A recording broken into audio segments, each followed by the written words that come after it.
Hey guys, and welcome back to the Unfiltered Political Lens podcast. Today, we're going to hop right into it as always. Thank you for being here, and let's do it. Welcome back to another episode of the Unfiltered Political Lens. Today, we are diving into one of the fastest growing and least understood political battles happening in America right now: the hidden war over data centers, artificial intelligence infrastructure, and the quiet takeover of land, water, electricity, tax revenue, and local control. Most people hear the words data center and imagine a harmless warehouse full of computers storing emails, family photos, streaming services, and cloud backups. But the reality is far bigger and far more political. These facilities are becoming the industrial backbone of the AI era, powering everything from the artificial intelligence models and high frequency financial systems to military contracts, intelligence operations, predictive policing tools, and biometric databases, surveillance systems, and even infrastructure behind digital government itself. Across the United States, hyperscale data centers are being built at record speed, stretching across hundreds or even thousands of acres, requiring massive amounts of uninterrupted electricity, millions of gallons of water, and billions of dollars in public infrastructure support.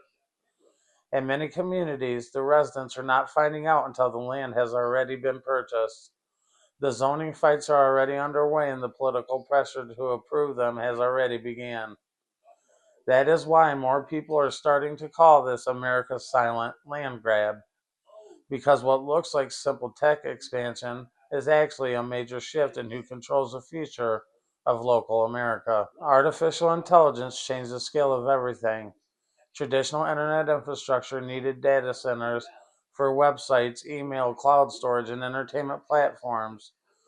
But AI requires something much larger, denser, server racks, and advanced processors like GPUs, nonstop cooling systems, and extraordinary computing power, operating 24 hours a day.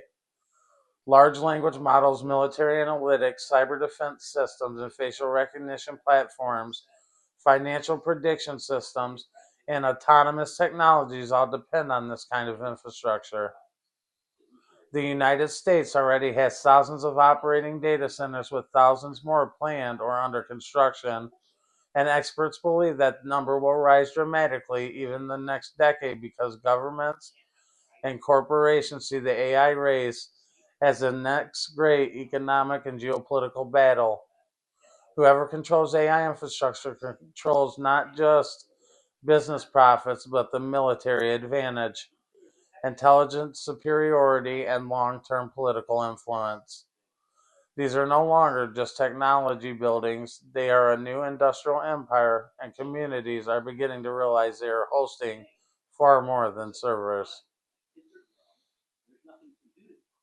Rural and suburban America has become the primary target for this expansion, and there are very specific reasons why. Land is cheaper, political resistance is often weaker at the beginning, zoning fights can be managed more quietly, and local governments are more likely to be persuaded by promises of jobs and economic development. The developers often use shell companies or vague industrial language or quiet land acquisitions to avoid the public's backlash until the financial momentum is already too large to stop. Residents sometimes discover what is happening only after thousands of acres have already been purchased or when job listings appear for unnamed hyperscale infrastructure campuses. In places like Virginia, Maryland, Georgia, Texas, and Arizona, and Ohio, and South Carolina, entire counties are being reshaped around projects many residents never voted for and often barely understood until construction plans were already moving forward. Private equity firms, infrastructure funds, multinational corporations, and even sovereign wealth investors are deeply involved, creating even deeper concerns about the ownership and control. Communities are beginning to ask whether they are still governing themselves or whether they are simply reacting to decisions made by people far outside their county lines. And one of the biggest and most immediate concerns is the electricity. A single hyperscale data center can consume as much power as a small city, and some of the largest campuses are projected to require more than a gigawatt of continuous electricity, which is comparable to the energy demand of a major metropolitan area. Unlike factories, they may have changing energy needs depending on production cycles. These facilities require uninterrupted electricity 24 hours a day, 7 days a week, because AI systems, cloud operations, and national infrastructure cannot simply shut down. That means the utilities must build new substations, expand transmission lines, and upgrade the regional grid systems, and in some cases, even construct entirely new natural gas plants or begin discussions around nuclear expansion just to meet demand. And this creates a massive burden on the power grid and raises a very simple but politically dangerous question. Who is paying for all this? You might ask. Critics argue that ordinary residents often end up carrying the hidden costs, though higher electricity bills, delayed clean energy transitions, and increased risk of blackouts during heat waves and winter storms and other periods of the grid stress. Imagine being told your family's utility bill is rising because a corporation needs enough electricity to train the next artificial intelligence model faster. That is where frustration turns into anger. Many communities that were promised clean energy progress are now being told that new fossil fuel infrastructure may be necessary just to support the corporate AI expansion. Environmental groups point out the contradiction that residents are pushed to conserve energy while hyperscale facilities receive the political protection to consume extraordinary amounts of power. The utility regulators are facing growing pressure as people ask why public systems built for community reliability are being reshaped around the private industrial demand. Once families begin connecting rising monthly bills to billion-dollar companies and receiving tax incentives and special treatment, the political backlash becomes immediate and powerful.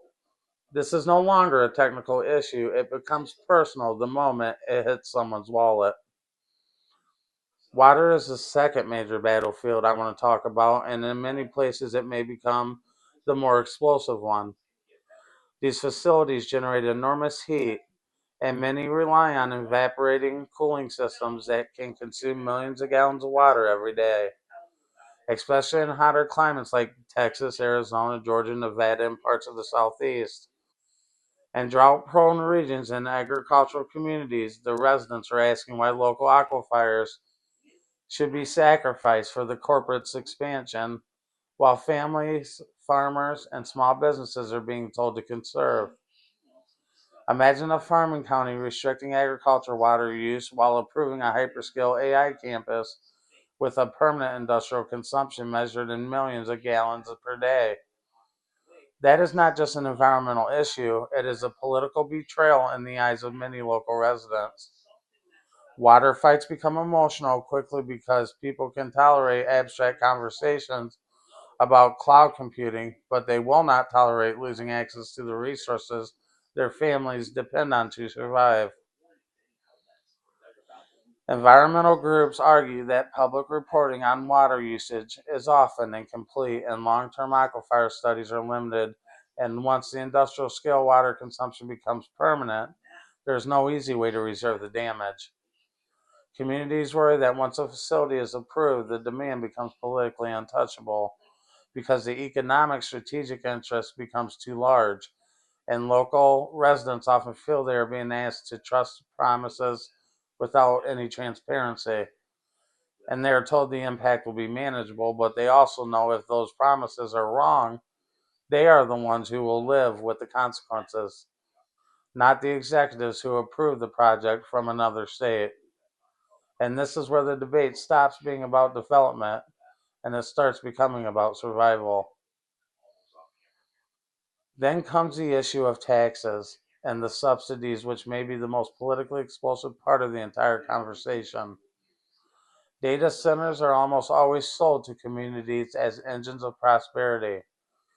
Politicians promise jobs and developers promise investment, and ribbon cutting ceremonies celebrate the economic development and technological progress.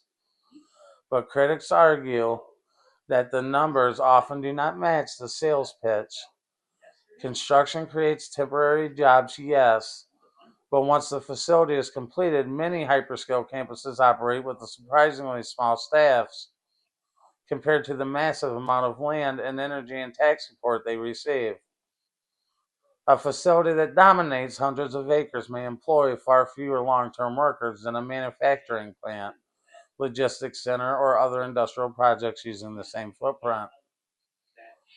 And at the same time, companies often receive major tax abatements, infrastructure subsidies, discounted land access, utility incentives, and specialized zoning approvals that shift the public resources toward private projects.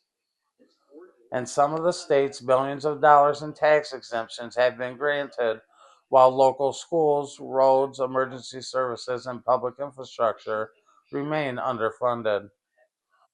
The residents start asking a very simple but politically dangerous question. Why are we giving away public money to projects that strain our grid, drain our water, and create fewer long term jobs than promised? That question becomes even more powerful when communities realize they may be subsidizing the very systems making their own lives more expensive. It creates the feeling that the ordinary taxpayers are funding their own loss of control. Big tech and federal officials respond with one powerful argument: national security. They argue that the United States is in a direct AI race with China, and the hyperscale data centers are not as strategically or is as strategically important as the ports and pipelines and defense manufacturing plants, as well as military bases. Now, whether you believe that or not, that's another story. But artificial intelligence powers cyber defense intelligence operations, military logistics and satellite coordination, financial resilience, autonomous defense systems, and critical communications. From that perspective, slowing development is framed not as a caution, but as a weakness. Policymakers increasingly treat these facilities as critical infrastructure necessary for long term strategic dominance, which gives the center an expansion, a power, a political shield because no elected official wants to be accused of weakening America's competitive positioning against the geopolitical rivals. But that same argument also creates public skepticism. If every project can be framed as a national security necessity, then the local communities lose the ability to meaningfully resist. Residents fighting a rezoning battle over land use or utility costs are suddenly betrayed as standing in the way of national progress or the strategic defense. Billion-dollar corporations receive extraordinary political protection under patriotic language, and the people begin asking where national security ends and corporate privilege begins. Is the project truly about protecting the country, or is it national security simply the most effective way to silence our opposition? That question sits at the center of the entire political battle, and it is becoming harder to ignore. There is also a growing issue of ownership. Ownership and sovereignty. People understand what data centers are not just storing the family photos and streaming the subscriptions they support, government databases, predictive policing systems, biometric records, financial monitoring system and intelligence operations, facial recognition networks, and the expanding agriculture of artificial intelligence driven surveillance. Private equity firms and sovereign wealth funds and multinational investors also play roles in this expansion, which raises a deeper question about who actually controls the land and the infrastructure being built.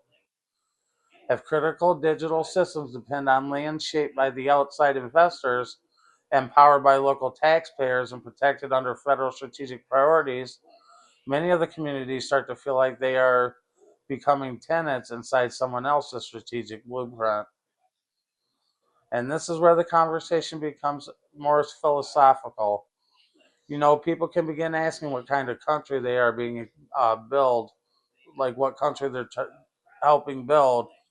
But are these facilities creating a convenience and a national resilience? Or are they laying the physical foundation for the permanent surveillance state where privacy becomes nearly impossible to protect? Communities are increasingly aware that the same infrastructure powering AI can, I'm sorry, conveniences also powers the facial recognition systems, predictive law enforcement digital identity systems, and financial oversight tools that can fundamentally reshape the relationship between citizens and the government. Once that connection becomes clear and the issue is no longer just economic, it becomes a deeply personal. It becomes about freedom. What makes this issue so, politically powerful is the opposition is bipartisan. Conservatives push back against the grabs or get pushed back against land grabs and the federal overreach, rising utility costs, and the loss of the local control. The progressives focus on the environmental damage, fossil fuel expansion, water shortages, corporate subsidies, and surveillance concerns. And the libertarians oppose the centralized power and the corporate government consolidation, while the populists you see oppose elite control over local communities. Very few political issues create this kind of cross ideological resistance, and that is why the backlash is growing so quickly. In states like Virginia, Georgia, Maine, Missouri, Maryland, and beyond, candidates are changing their positions and moratoriums are being proposed. Their local officials are facing backlash of supporting projects without stronger oversight. What began as a quiet infrastructure issue is becoming a real election issue. More than 200 environmental communities and organizations have already pushed for a national moratorium on new hyperscale data centers construction until the stronger regulations are in place. They want independent environmental reviews, transparency around water and electricity usage limits on tax subsidies, public disclosures of ownership structures, stronger democratic approval processes, and real protections for local communities before expansion continues. The supporters argue that America is moving way too fast and allowing a handful of corporations to redesign the country's physical landscape without a meaningful public consent. Critics of a moratorium also argue that the slowing development would hand strategic advantage to our geopolitical rivals and weaken America's position in the global AI race. That is the real battlefield: speed versus oversight, national security versus local democracy, corporate expansion versus community control.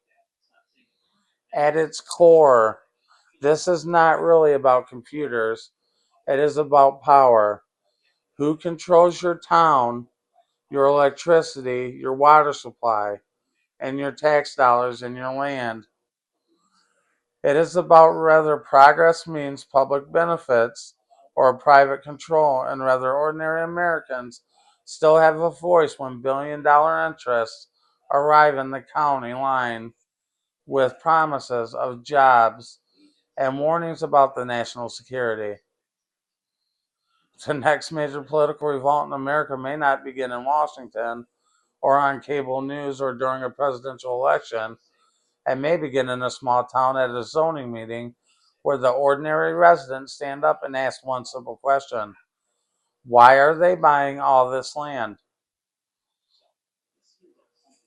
Once enough people start asking that question, the politics and data centers will no longer be invisible, and America's silent land grab will become one of the defining political battles of our time. I want to thank you once again for tuning in to another episode of the Unfiltered Political Lens. If you found this value in this breakdown, please make sure to like, share, and subscribe, because there are the stories most people ignore until it is too late.